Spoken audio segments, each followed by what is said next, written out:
Hindi papayagan ng Philippine National Police ang pagsusunog ng effigy sa mga isasagawang kilos protesta kasabay ng ikalimang State of the Nation address ni Pangulong Ferdinand Marcos Jr. sa Lunes, ika-27 ng Hulyo.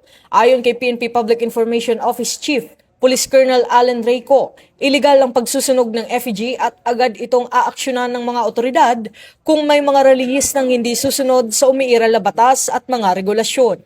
Sinabi rin ni Police Colonel Co na gagawin ng PNP ang lahat ng nararapat na hakbang upang mapanatili ang kaayusan at matiyak ang kaligtasan ng publiko habang isinasagawa ang kilos protesta.